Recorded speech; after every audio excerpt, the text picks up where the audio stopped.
Report 4. Doors open. Hello, I'm Ted, And I'm Nick, and we're going to get cancelled today. and welcome to Hate Magnet, another fledgling podcast about the world's biggest headlines. The show is split into three parts. In part one, we'll discuss two headline topics unfolding around the world. In part two, we will roll the dice and let the internet decide where we go. And in part three, we journey towards happier places with some good news. It's always nice to hear some good news. Undoubtedly, the biggest headline we have right now is Monsieur George Floyd over in America. And I don't understand how it's gone so downhill. It was a real tragedy. It was a real messed up situation that occurred. It was incredibly sad. I mean, I don't know if you've watched the video. I watched most of it. It was very sad. Like, him begging for his life, it was real depressing. I can't really imagine how it gets to that point. But evidently it does, because there's a video of it. It's a real police issue, I think. Mm-hmm. The way that I see it is just they have the authority to essentially do whatever. What's in? I mean, yeah, sorry. No, please go ahead. What I was finding interesting actually is when looking into this, I didn't realize the neck choking was such a widely used tactic around the world for criminal suppression. Like, what I didn't realize is that a few days after this event had hit the news in America, there was an arrest in Paris which was filmed. You can watch the video on YouTube. I'll put it in the description. Of a man also being detained by the neck. He wasn't knocked unconscious or sent to hospital after this, as far as I'm aware. But it's exactly the same technique. And looking into this more, the police in Hong Kong use it as well. They use it quite a lot. There's videos of a man being immobilized face down during an arrest in May, who are kneeling on his shoulder, back and neck. Back of his neck. Back and neck. But what I find, like, in Israel, a country which I would have thought, from what I've been told about Israel, it being quite militant and harsh, their police spokesman said there's no tactical protocol that calls out to put pressure on the neck or airway. That's because it's a really messed up thing to do. It's a really painful experience. Most judo practitioners, when they were asked about this, said they would never apply pressure on someone's neck because it's a very dangerous thing to do. And it hurts a lot because, like, how your nerves and system run up your spine, putting pressure on the back of your neck, you're pushing against all those nerves, and it's very painful. Yeah. So this is definitely a case of police brutality in America with what happened with George Floyd. I thought in the UK, actually, that neck chokes would be completely at the question. But actually, supposedly the guidance on the website of the London's police force, it only discourages the use and says any form of pressure to the neck area can be highly dangerous. Oh, but it's not outright banned. No. So you could see this in the UK next time you go to pay something with a $20 bill. I hope. Well, I hope it never comes to that. I hope that change arises from this.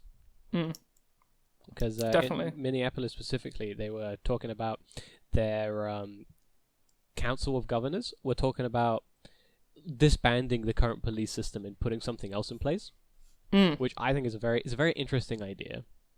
Yeah, apparently a similar thing happened in, I believe it was San Francisco in the early 2000s.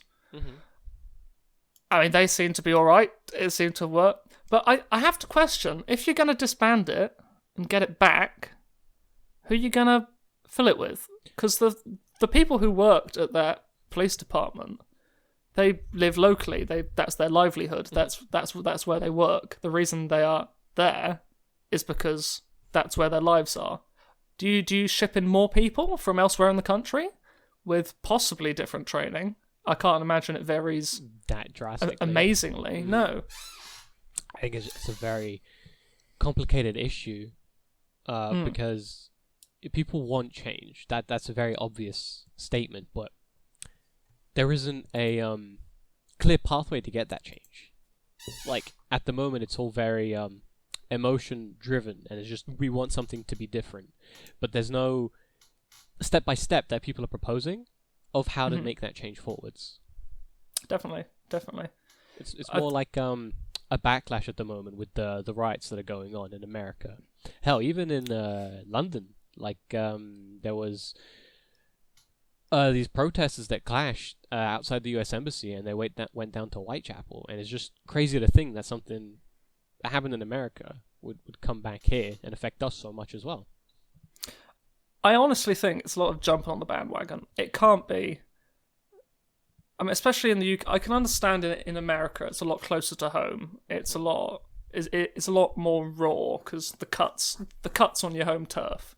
It's not across the pond, a fair way away. Where Yep. I wouldn't necessarily it's significantly different, but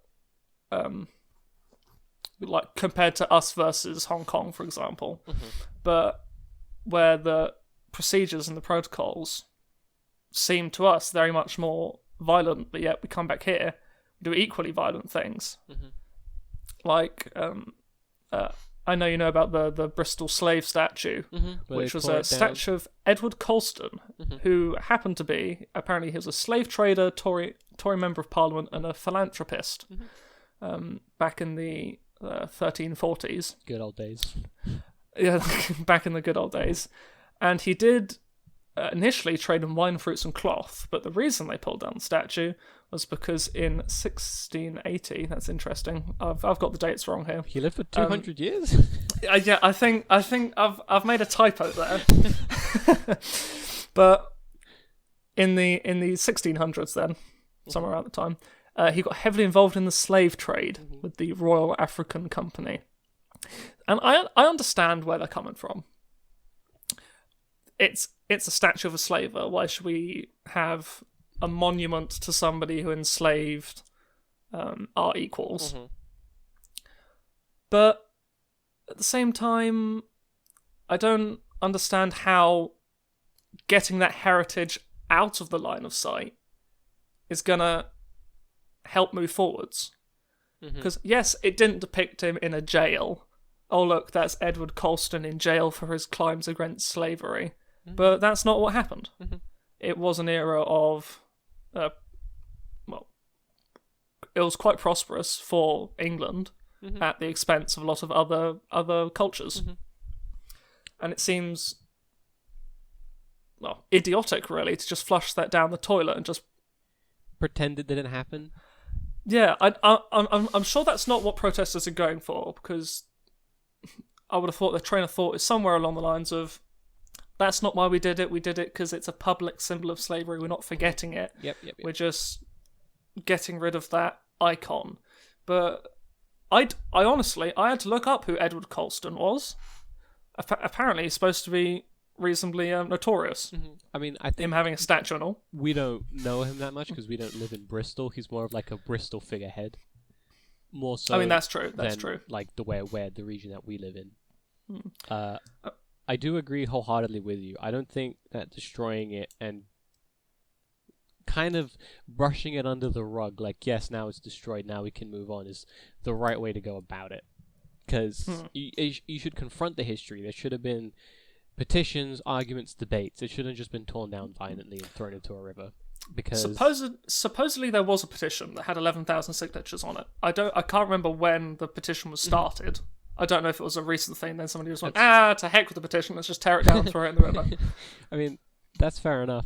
Well, I don't think it's fair that, the petition didn't work, so let's just fucking tear it down anyway. That's not a great way of having debate and discourse between people. Also, on a brief tangent... Yeah, hit me. With coronavirus... I can't even imagine how many people spread coronavirus in that. Or during protests? Well, like specifically during protests and riots and the Bristol slave statue, because I saw the video of that, and they're all just packed in. Oh yeah, absolutely. It's very dense. Also, next time rioters, wear a hard hat. Someone nearly got heckin' crushed by that statue, so stop that, you madman. Oh, they didn't even stand back; they're just around the base. Yeah, but that's a real shame. That's by the by, though. By the by. I suppose that's a hazard of the riot, innit? Part of the rush. Yeah, but you should. Your first and foremost priority should be like conserving human life. So Yeah. you should watch out for your fellow brothers, like in arms there. At least they waited for him to climb down off the statue before they pulled it down. I suppose that's quite generous. It's just such a mess. To me, it feels the same as when they burn literature that they don't agree with. Sort of. I forgot about that. Like, I forgot that happened. Trying to destroy it for the sake of it existing isn't good. You need counter arguments. You need good, like, support. You need support, but like logical support. I don't think change should come. Well, I was gonna say change shouldn't come from emotion. That's really cold. I think the idea of something needing to change should come from emotion, but the way it goes about it should be logical. Yeah. Is how I get that. Argue that. It's a tough balance because, as you say, you want the fire and motivation that you get from the emotion, the raw feeling about the matter, but you can't let that take over you. Otherwise, you end up with the riots that we're currently having. Yeah, and the looting. Oh, the looting is terrible. It doesn't get through my head how the looting makes sense as retribution. Okay, I think one important distinction that we should make is that it's not every protester is out there looting. The point wasn't. Even if the protests turned violent, I don't think the point of them was to loot and steal stuff. I think it's just opportunistic people saw there's riots going down, there's violence, let's just steal some shit and no one's gonna fucking know who did it. That's a good point, actually. That's a good point. So, it isn't... I'm not saying all protests are looters, or they're all bad, right? But... I suppose so, yeah. The ones that are looting are really detracting from the statement. They're really fucking it up. Yeah. Because they're giving the other side ammunition of like, okay, you guys want change, but you're stealing random shit for that change. You know, definitely. You're destroying your own communities. That's one thing that really hit me hard in Minneapolis. Mm-hmm. It is mad. It is mad. I do remember reading that. I believe it was the first major riot. I'm not sure if there have been any riots, but there was a big peaceful protest that lasted from some hours during the early morning / afternoon kind of time through to the evening outside the Minneapolis Police Department. And the police, they got out their riot gear, they made a fence and they had a barrier. But until that point, it was people with signs sitting down, making a peaceful protest. But then as night fell, bunches of people started to loot a nearby Target. In which, I think it was the same Target, but a woman in a wheelchair got sprayed with a fire extinguisher by looters who accused her of getting out of her chair and stabbing them. Supposedly. There's no evidence to say that she didn't get out of the chair and try and stab them. I see. But there is most definitely evidence to see her being sprayed in the face with a foam fire extinguisher. Right. Which, if it wasn't in this context, would be mildly amusing. Pretty comedic. But supposedly she's stopping people in with their shopping carts getting out of the supermarket just by using her wheelchair as a barrier. Yeah. Being a good citizen, people are looting and stealing shit. Yeah, but there's videos of people trying to get past, and then some larger gentleman, when I say gentleman, some larger male comes up behind her and doesn't even grab her wheelchair. He kind of just like grabs her / sort of puts his arm around her neck, but doesn't, just kind of drags her out the way. I'm like, dude, she's in a wheelchair. Yeah. Walk the other way. Yeah. It's not... I'm not trying to be particularly demeaning there towards the wheelchair user, but it's surely not exactly a fair violence fight. is not the solution to something like that. In the same way that's not the solution to the overall problem. It's devolving. With each passing day, it seems to just devolve into more and more. I would argue with you on one point. I think once peacefulness fails, I think violence does have a place, but it's who you target that violence against. That lady in the wheelchair, nothing's going to change. You pushing her out the way, you beating her up, nothing's going to change. And it's the main issue I have with these riots at the moment and the looting is because they're affecting black people's businesses and their livelihoods and their homes and where they live, their towns. They're turning into a shit show. And it's kind of ironic that in the name of justice, they are creating injustice. Yeah. You know what I mean? I think, to me, it would have made a lot more sense that if you're protesting and it got violent, that it's against the police and government institutions. You breaking into a Target and looting it is doing fucking nothing. Then, when they were attacking that police station, that, in my opinion, was a lot more impactful. I'm not saying burn that down, but I mean, like, you can throw shit at it. Did they actually attack the police station? I know. Yes, in Minneapolis. I would assume they did. One of them got burnt to well, not to the ground, but it was just on fire for a while. Damn. Yeah. I do understand, like, as your point said, if you're gonna be violent, target it at police stations. But for the life of me, I can't figure out why burning down a police station particularly helps you. Especially in a culture where statistically you're more likely to be harmed by somebody of the same culture than somebody else. I don't know if you have any numbers about that. But I have some specifically related to the police as what my main research was focused on. Yeah. Because the numbers are kind of whack, in my opinion.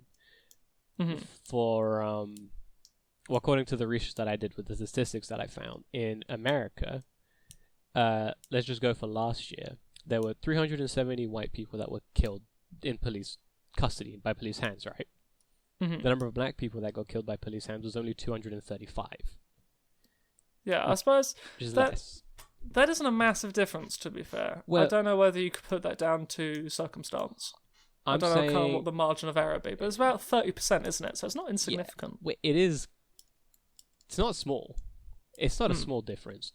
It's depressing that this amount of people had to die, but in my opinion, I don't think it really fits the narrative of the police are racist, that kind of thing. Do you know what I mean? It seems like the easy answer to the problem is just they're doing it because they're all racist. That's why people are dying. Because there are many. Sorry. Yeah.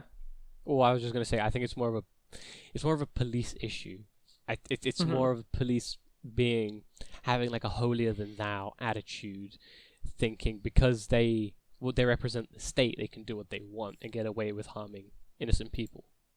Yeah, I think that's especially highlighted in the video of George, because that police officer, he's just like, yeah, calm down. Yeah, calm down. Yeah. Yeah. Stop being so distressed about dying. Be considerate of me. You're arresting officer. Absolutely. I can't attest to what his behaviour was like before he got out the car, though. I don't know if any of the officers' response was proportionate to that, because I haven't seen that response in the videos. I just saw a cut when he was by the back wheel, being pinned by the policeman. And upon research as well, supposedly this Mr. Floyd did have previous offences against his name, which I doubt the policemen knew before they got there in order to appropriately regard their response. And they're minor interdictions too, but they may have contributed towards his demeanour at the time. Interesting. As I said again, we don't have the video. Yeah, we went there. We don't know. All we have is when the recording started from the incident. Something I did find quite interesting, which this isn't conspiracy theorising at all. Right. It's just two disparities between there was the coroner's report by the police. Right. Which said the cause of death was listed as cardiopulmonary arrest complicating law enforcement subdual, restraint, and neck compression. Which basically means he had a heart attack. Yeah, which was brought on by the distress, yeah. the subdual, and the restraint. Yeah. The family of Mr. Floyd also commissioned a separate autopsy, and again they concluded that he died of asphyxiation due to neck and back compression. It doesn't notice the heart attack directly, but a heart attack goes hand in hand with all the other symptoms. Yeah. So it's just a matter of perspective about what he wanted to note down. But something that is interesting is that supposedly the police report listed that he was intoxicated with fentanyl, which is a powerful synthetic opioid painkiller, and also possible. I say possible because it seemed a bit dodgy, and I think this is the sun, so you got to take it with a massive spoon of salt. Yeah. But recent methamphetamine use as well, which is, again, it's recent, so I don't know how recent. It could have been the last week, but I don't know if that gives any indication towards his character. I don't know. By the people who knew him, he was described as a absolute gentleman. Yes, but that's a gentle giant. Always the case. I don't think I've ever once heard the family of a victim be like, he was a dickhead. That's true, actually. So, that's true. Again, take that with a grain of salt.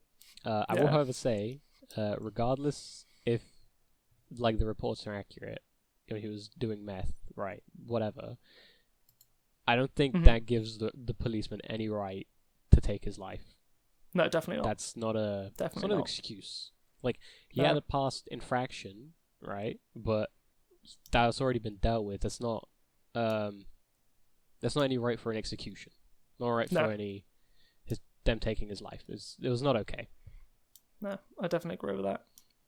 But in my honest opinion, I don't think this is a race issue. Do you know what I mean? Yeah. I think this is just the people versus authority.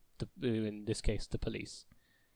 It's people are waking up to what the police represent and the powers that they have, and they're not okay with it anymore. Yeah, I think that's right. I think I'd agree with that. So, yeah, I feel like all of this, the whole polarizing image, because this is going around the world right now, of everyone being anti-racist, right? And it's kind of ironic to see people who have certain thoughts, certain like, funny races, that kind of thing, right? Yeah. Are now preaching this message of unity and all that shit. And it's just so, to me, it's falling on deaf ears. And one thing... There was a lot of it.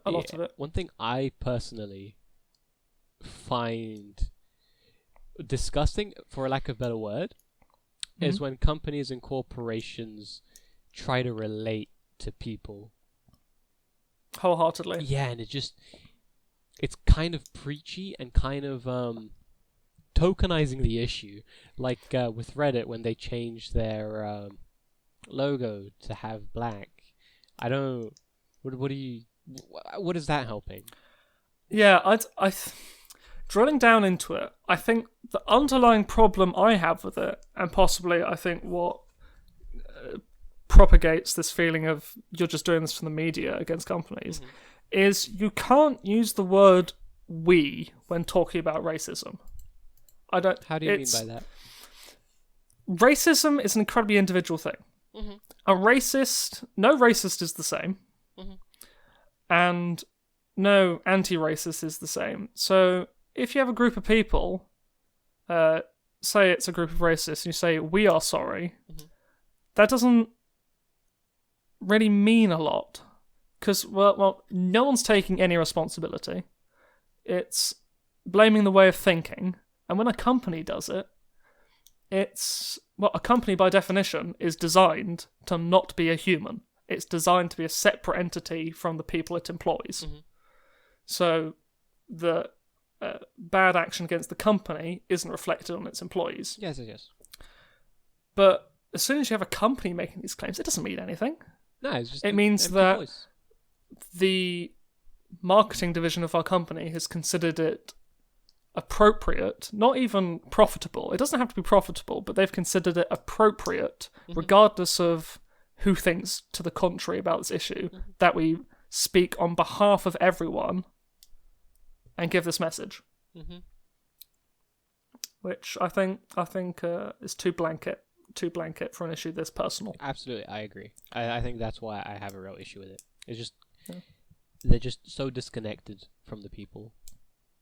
So when they start preaching about all the people's issues, it's kind of like who are you to tell me what's what, you know? Yeah. At least that's the way I see it. I don't know. Maybe someone has a different perspective, and I respect that. Yeah, definitely. But swinging around to timing here, do you have any final comments you want to make before we move on to part 2 of part 1? Yes, more so in the sense that specifically in America, right, where the current riots are happening and it's all violent and stuff. Police officers are getting killed, right? Yeah. And I heard you mention that. Tragic. Actually. There are 2 black officers who've been murdered, and we'll link this. We'll link all of our sources in the description. Yeah. But these 2 black officers were killed by during an altercation with protesters, right? And it's just so depressing to see, especially with the current Black Lives Matter movement, because, in my opinion, because no one's talking about this, right? Because this happened 4 days ago, roughly, okay, and I didn't hear nothing about it. Yeah, absolutely, 4 days. June the 4th is when the article was published. Five police officers were shot, and it's taken 4 days. Yes. To hear about it. That's a mess, and it's just. I've never considered the power of censorship that sheer mass posting has on the internet. I know, right? Like, it's not even being actively censored that 5 police officers were shot. It's just such a volume of traffic. In the other direction. Yeah, absolutely. That it's insane. I mean, this is just a small article on the Telegraph. Yeah, it's crazy. Damn. But it's just. It's not even an article. It's just a post. Real sad to see that Black Lives Matter when George Floyd is concerned, but Black lives apparently don't matter when these 2 cops are concerned, and it's really sad in my opinion. Very double standard. Yeah, very double standard. Huge double standard. Yeah, it's real depressing. Well, on that sad note, let's progress on to something slightly less sad. And I only say slightly because, quite frankly, it's a shambles over here in the UK with COVID-19. Such a mess. It's a mess everywhere. Nothing's doing well. No, but it is getting better. It's not getting better particularly quick. In a lot of places, such as Italy. I think Italy is ahead of a lot of other places, primarily because it started earlier. It depends what your metric is. If you're doing raw infections, it's doing okay. If you're doing like infections by population, it's not doing so well. If you normalize it, opposite way around. If you normalize it, Italy's doing decent. If you don't normalize it, Italy's doing bad. I see. Another case of statistics, damn lies and statistics. All statistics, man. It's crazy. Because, in all fairness, yes, the UK we passed 40k recently. 40k dead, right? Yeah. If you normalize it to our population, because our population is quite big, we're actually not that bad. Yeah. Same with the US. The US has a lot of deaths, but it has a lot of population. I think one of the worst countries hit is Belgium. If you normalize it for their population, whack. Really bad. But how do you think the coronavirus response? What do you think about that? What do you mean by response? You mean? Do you think it was effective? Do you think the way the government? I think it was pretty good.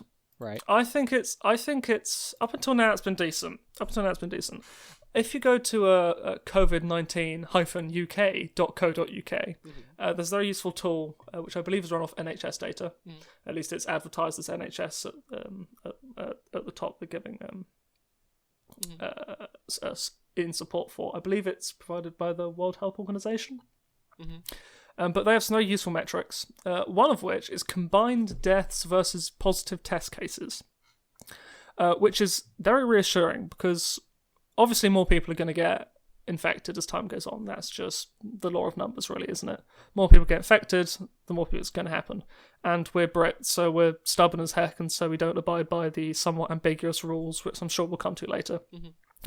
But looking at that graph, it's reassuring to see that although the number of positive deaths absolutely skyrocketed around March, and then it continued up, the positive cases is beginning to taper off.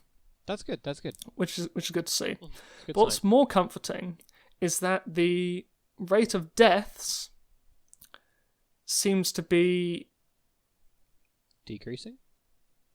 at least not increasing. Okay, that's also good. Oh, so like steady. Yeah, the graph is quite hard to tell whether it's maintaining percentage. I haven't found some numerical data to back this up, but I'm sure it's out there behind this graph. Yeah. And it does look like the proportion of deaths is decreasing, Which is in comparison to the positive test cases, which is really good to hear. Sorry, I managed to swallow the entire air in my room. hate it when that happens. You got big lungs on you. I got big boy lungs, I do. I mean, it's good to see, and I hope that the situation fixes out soon, because I feel a lot of people are starting to complain about lockdown. I'm not surprised. I mean, I've been at home for 3 months, and it's I have the benefit of being a gamer, so I have a bit of resilience to that. That's but fair. at the same time, vitamin D. Not that I had much to begin with, in all honesty. I think one big issue, or at least why these lockdown people are complaining about it a lot, is because like the coronavirus affects different ages differently, right? It's bad for everyone, right? So the people who are not likely to suffer, so if you're young and healthy, you don't have medical conditions, you'll be fine. There's I think it was 0.2% chance of death, right? Yeah. Young and healthy. So for them, this lockdown is bullshit. It means nothing to them, right?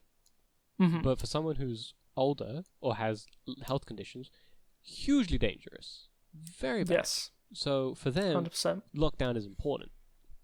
And I understand the disparity between the young healthy people and the people that aren't so healthy and the old people. And in my opinion, the way that it was handled wasn't the best, personally. I mean, I'm not a government employee. I have no say. It's just my opinion, really. But I would have done more targeted lockdowns, especially with old folks' home. I would have moved ventilators to old folks' homes because the death rate in those is ridiculous. See, I think it is a massive. I think it's quite hard with care homes because as you say, the death rate is big. There's a graph which was displayed by the BBC News, again linked in the description and probably on your screens now, which if you look from April onwards to May, or onwards to later in April, it does skyrocket. A lot. It just from around 3,000 on the 27th of March to up to 9,000 deaths with COVID-19 on the certificate. Although that's a problem because there's nowhere will you find deaths of old people from COVID-19 because there's none specifically from coronavirus because they die and they go, oh, it must have been corona. Yes. Which leads us to this other deaths number, which surely can't be particularly accurate, representative. Yeah, accurate is what I'm looking for. But it is good to see that whatever the percentage of each death rate, it does seem to be decreasing. Yeah. Which is good. I hope that's not a summer thing, and the fact that it is summer and for whatever reason, be it people be a bit more sprightly in the summer, they feel a bit more energetic, have a bit more energy to deal with it, or perhaps they're just being a bit more vigilant now that the quarantine's been set in for a while. I hope it's not going to be majorly seasonal, because I think it will come back. It will definitely come back next year, and I reckon it will still be here for the next 5 years at least in a major way. Yeah, even with the vaccines that are being developed. It's just real sad to think about. I think one thing I'm looking forward to, but more of like as a devil's advocate kind of way, is I would really love to read the reports of how this situation was handled after, because people want in-depth looks at old people deaths, because we don't really have those numbers, so people want reports on that. They want reports on how effective the lockdown was, and that kind of. And I'm really looking forward to reading those. It's going to be quite eye-opening. It is, especially kind of this is a unique situation. Definitely, never before. This is one of a kind. But hopefully our reports won't be. I say our reports. I personally have had no hand in caring for the elderly, which may be a bad thing on my part, but I don't know. But I've been reading that in. Is it Sweden? Sweden. I was about to say Switzerland, and that would look bad.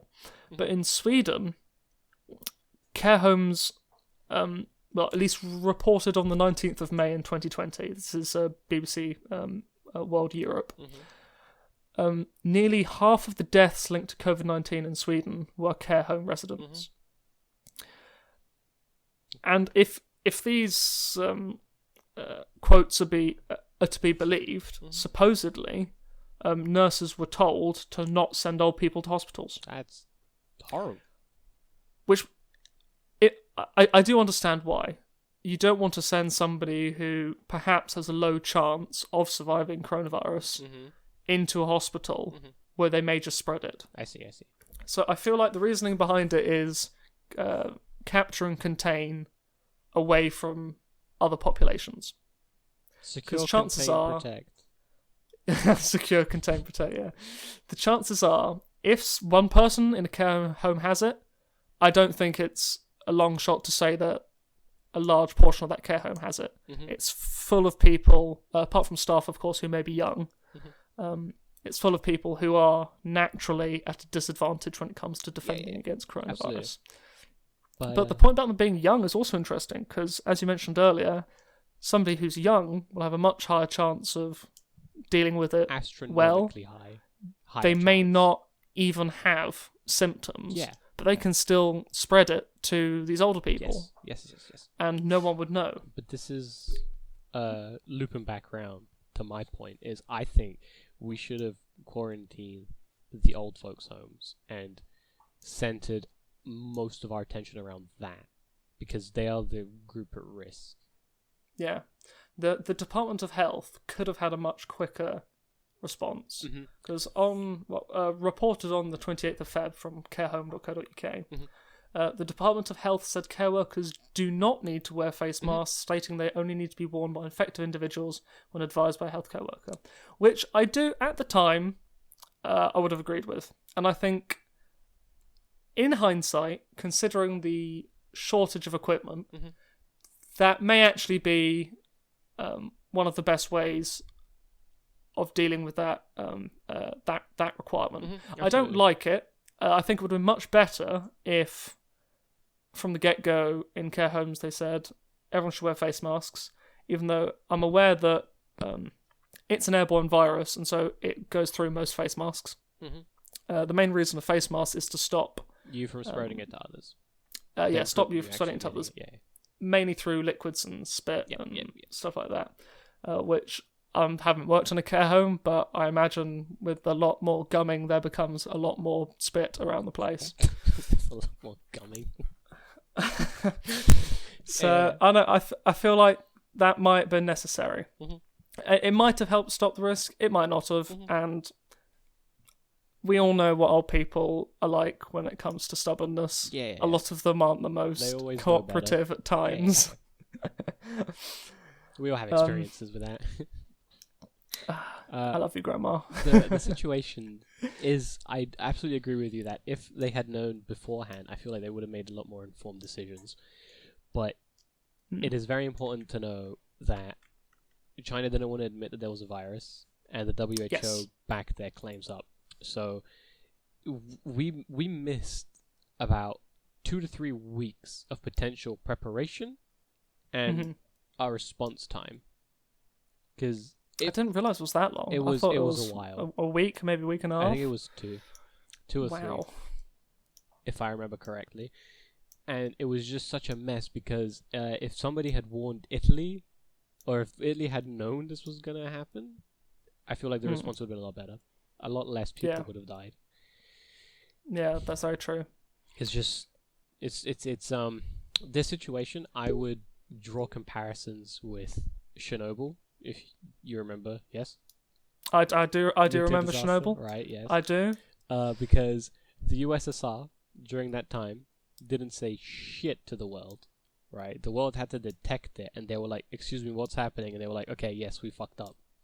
Yeah, it is the same with the coronavirus, because China didn't want to say nothing. The people had to detect it, and then they were like, "Oh shit, yeah, okay, yes, there's an issue going on." You know what I mean? It's this idea that they don't want to seem fucked up. They want to appear strong to the world, you know? And I understand, but it is a detriment of the planet. And I'm very disappointed in the WHO, because they are supposed to be like the paragons, like completely neutral in all respect. They should be for the people, for humanity, right? But they're really cocked up here. I honestly don't know too much about about how the WHO have responded, but they give some reasonable statistics. So what can you give? That is fair. Another point, we have about 5-ish minutes left on this, but something I read from the same nurse who was mentioning that they were told not to take elderly sick to hospital is the impact that the old people having it has on the younger staff. Like, to quote this quote, some can have a lot of years left to live with loved ones, but they don't have the chance because they never make it to the hospital. They suffocate to death, and it's a lot of panic, and it's very hard just to stand by and watch. And I never thought about how it must be for the staff there to have to sit in a care home for the people that they care to die. Watch these. I'm aware this is a part of being in a care home. Unfortunately, people get old and they pass. Often with a fair amount of morphine to help ease it. But the numbers shown on the increase and on the graph that I'll show again, going from witnessing 3,000 deaths a week up to 9,000. Nearly 9,000, 3 times as many people dying. It must feel like everyone's just dropping dead. Pretty tough. That'd be mildly terrifying, especially if you're around those people and like, even though you're aware you're young, as you said, watching it could happen and suffocate. It's not the nicest way to go, is it? Yeah. So my heart really goes out to those people, and also power to you. It must take incredible character to witness that day in, day out. Absolutely, I agree. Yeah. Just a hard situation in general. On that happy note again, are there any final thoughts? Not particularly. I feel like most things about the coronavirus have already been said. I don't think we have any unique perspective. It's just it's a shit show. Absolute shit show. It is. Got to hang in there. Unprecedented disaster, and the ramifications will hit home for so long. Like, finding a job after graduation is going to be impossible.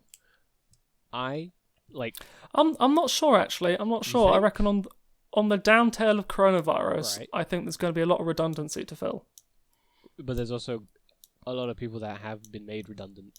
So yes, there is a lot to fulfill, but people like unemployment's going to be high, super high. I think it will be high, but I think it will bounce back because those companies, absolutely. Those companies which have shrunk down because of lack of capacity will suddenly be filled with a backlog, and possibly we might have a bit of a undampened unemployment curve going on after that. Pardon me. I sincerely hope you're correct. But at the same time, if it is undampened when we come out the other end, we'll see a massive boom in recruitment as companies pick up orders, start back in production, continue services, get all the backlog done of coronavirus. And then that work will taper off again, and then there'll be mass unemployment again. As we come back down. That's so sad. Your outlook on life so saddens me. I mean, fingers crossed that won't be the case. Absolutely. Fingers crossed. I would love for everyone to have jobs. Slowly be assimilated back into employment, and companies deal with it respectively. But ain't nobody stand in front of the bulldozer of capitalism. No. I think too far in. there ain't no stopping it, dude. There is ain't no stopping it.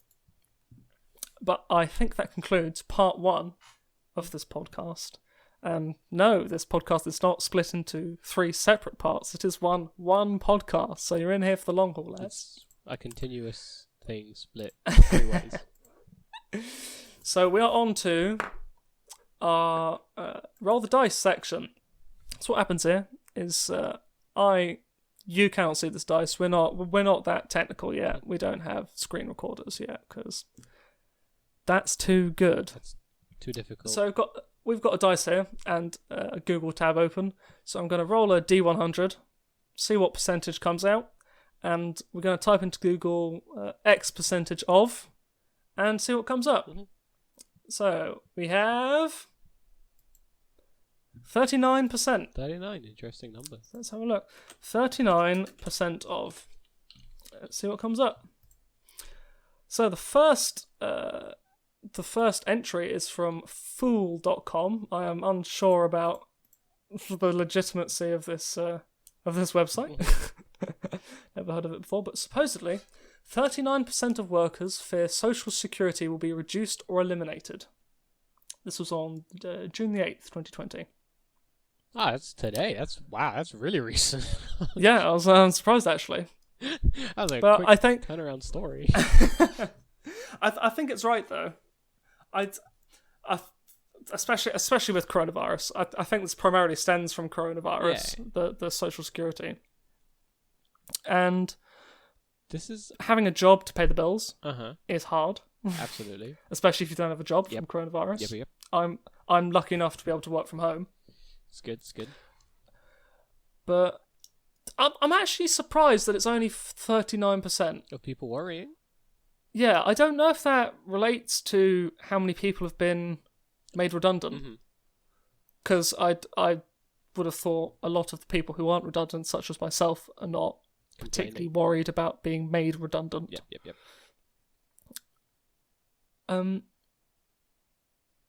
It's interesting. Also, I'm not sure if this is American Social Security, which I don't know if that's an actual thing. I'm unsure. Well, Social Security mostly just means, just Social Security itself is just, the benefit system is a form of Social Security. Ah, got you. I understand So that kind of thing.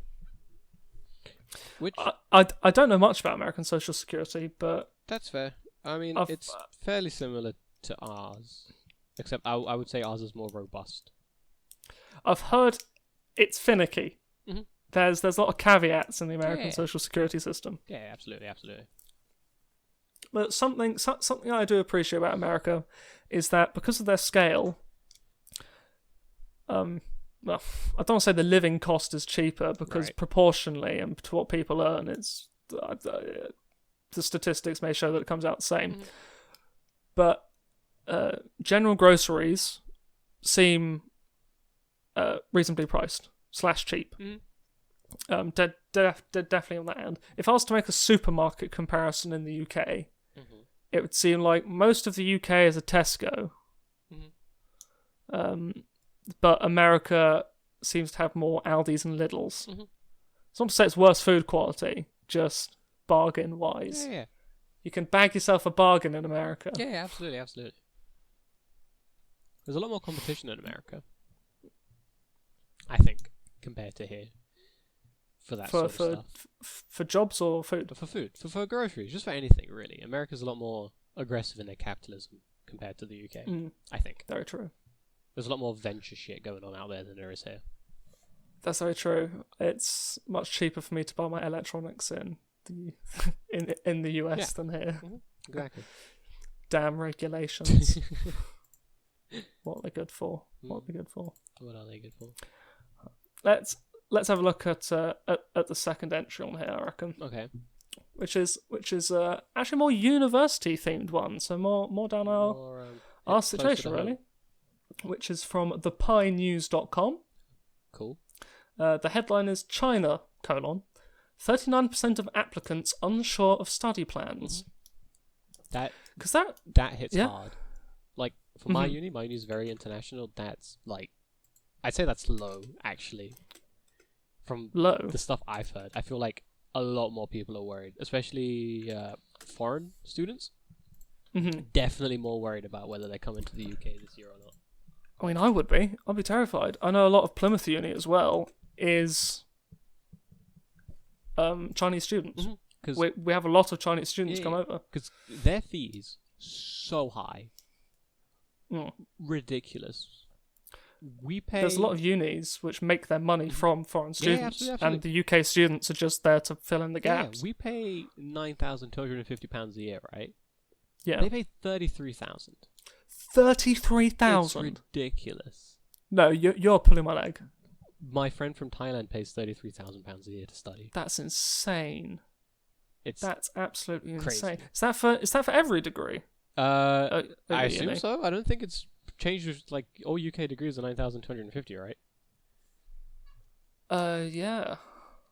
Wow, that's a monster sum. Ridiculous cost. And I know for a lot of unis, there's courses which they're good at, and then there's courses which they're not really good at. Yes, absolutely. I would feel so badly for somebody who really wanted to say, I don't know, be a mathematician, and they got into this university which has a bit of a Mickey Mouse maths course, and they had to pay 33 grand a year. It's ridiculous, right? No. That's what I'm saying. That's why it hits very close. Students should not have to pay anything for education. That's interesting. I don't, or at the very least, not anywhere near as much as they do. Yeah. I think it doesn't make sense to limit us as a species in gaining knowledge by the cost of educating our young. Yeah, I agree. It's insane. With that. Absolutely insane. I understand it costs to teach students, but there's some things which I think you should just it's a lot of money. Cough up for. A lot of money. It is a lot of money, but I suppose it's about balancing the books. It's about the outcome versus the input. Yep. So I agree. It'll be very interesting to see how unis handle it, though, because it's a difficult one. If unis become fully online next year, they're gonna have a lot less funding from foreign students. Yeah, I mean places like Open University. I don't know.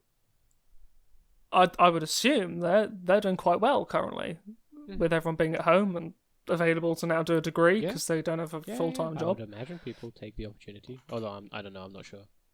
It is still a lot of effort. That's a really interesting one. We have to wait and see. Truth is, we just don't know. I think. Well, if you're out there and you're an international student, good luck to you. I feel so sorry for the amount you have to pay. I hope you make it through and your 150 grand's worth of education pays for itself. Well, imagine doing a PhD after that. Oh my god, right? Oh, good luck. But most PhDs are like sponsored. You'd get a sponsor for a PhD. Yeah, to be fair. If you're international. Yeah. Well, I hope so. You go into a tough uni. A tough uni if you don't. Yeah, absolutely. Perfect. Now, I think that brings us neatly to our final section, part 3, the feel-good ending to a fair few minutes Sad of topics. sad topics, Oh, God. grieving and death Mm-hmm. and debt. Oh my god. Lots of these things. The world is such So, a mess. Give me some good news. Well, some good news. There is a I can't say Ghanaian. Is it From Ghana? or Ghanaian? I'm not sure. If it's from the It's- country of Ghana, I'd say Ghanaian makes more sense. I'm so sorry. I'm so sorry for butchering the name We're white of, and English. it's of your fine. affiliate. But within 48 hours of honestly, I'm gonna get this article up just so I don't misquote this because it's a great story. Right. It's a great story. So, in less than 48 hours, 32-year-old shoemaker Richard. Oh, I can't. Please, I don't want to Go on, butcher your give it a surname. try. Oh, no. 32-year-old shoemaker Richard and his brother Jude. Okay. They gathered supplies and they turned an old recycled metal barrel into a solar-powered washing basin to encourage sanitation habits among the neighbourhood. That's quite cool. I'm gonna put the YouTube link in the description because it's not an advanced piece of kit, but it doesn't works look very fantastically. advanced, but that's It works fantastically. It's all recycled, and I mean, more power to them. They saw a need in the neighbourhood. Yeah. I've no idea how cleanliness in your neighbourhood is. You look rather dappy yourself in the picture, so it can't be bad by any means. But I reckon we could use some of these for the riots. You know? sanitation stations. Yeah, you got to stay safe during the riots. That's not a you bad know? shout, yeah. Everyone's getting all up and in the business, getting dirty. Shoulder to Gotta shoulder. keep clean. Yeah. No, So I agree. I hope this turns out positively Yeah, that's for you good because news. it's a really good Cool. initiative. That's really cool. They're actually reached out to by the government Which to make more government? to put around cities. the government of Ghana?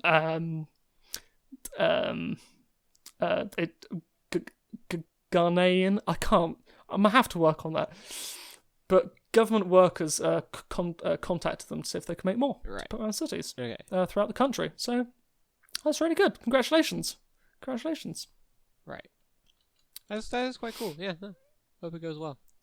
Do you have some good news? Because I've got a doozy here. This is A doozy. Ooh, hit me with your a doozy. proper I don't think doozy. mine's gonna So- be as interesting. there's a man. Let's go for yours first. Let's end on a doozy. Okay. Well, my main news was this kid during protesting in America. After the protests went off, he spent about 8 hours just cleaning the street off with some shit. What a hero! It's really cool to see, and he actually got rewarded for his hard work. What a hero! 'Cause Well, I hope they reward him. I hope they give him a they heckin' got ice him lolly a in this car, I think. at least a car. Yeah, mate. because he needed it to travel to work or something. that And so that is heartwarming. yeah, no, it's really cool. I really respect that they help. Well, He helps the Yeah. community, and the community helps him back. That's really cool. it's nice to say that even though these riots are, in my opinion, mindless violence with no real designated purpose of yet, that something nice can be found smouldering in the ashes. Yeah, no, it's keeping good to see. keeping hope alive. That's nice. Heartwarming. All right, hit me with your doozy. That's made me feel good, dude. Now that this is a real doozy. I'll put the picture on your screens right now. But there was a man who's described as a hillbilly. I'm not sure where he's located. I'm not Right. sure if he is from the American South. I'm hoping that hillbilly is from the American South. No, I'm now unsure. But I'm a commit. Okay, commit. But he thought, in this really hot weather, I need a hot tub. Right. I need a hot tub is what I need. Okay. So he got himself an old fish pond. Okay. It had lying around. It's a decent size. It holds water. Perfect for a hot tub purpose. Cool. And a boat engine. Okay. An outboard boat engine. Okay. And strapped it to the side of his fish pond. And now, turn on your boat engine and he's got a nice hot tub. I really hope he's got a prop guard. I mean, it must do. It must do, surely. I mean, that's, looking at the picture, that fish pond is not that big when he's in it. I know, and his leg seems like tilted towards I it. sincerely hope he's got a guard. And he's not just his bare foot is near a spinning propeller. I mean, I know some outboards have water cooling, so they have a little spout that goes up and a little pump that draws in water and then pushes it out again. Right. I hope he's using that. Yeah. Or, as you say, he's got a guard, because that's a dangerous hot badass. I like that. But this man is ready for the apocalypse. That's cool. Yeah. When the apocalypse comes, he's having a good time. He's even got his little beer holder. Dude, it's awesome. I respect that a lot. I rate that. That's cool. What a lad. That's the engineer I strive to be. I hope that's not the quality of a nuclear reactor you're going to build, because I think the building regulations are slightly higher than that. Does his hot tub work? Will the reactor work? I can't fault it, mate. I can't fault it. You may lose a few limbs, but it works. It works. That's what's important. Excellent. Well, on that doozy. Great news. I like that. Good. I think it's time to round off, say goodbye. So thanks for tuning in, if you did. This is episode 1, so personally I'm expecting a grand viewership of 0.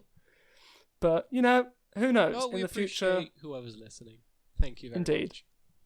Thank you, and tune in next time. Hate Magnet, have a good one, and stay safe. Bye-bye.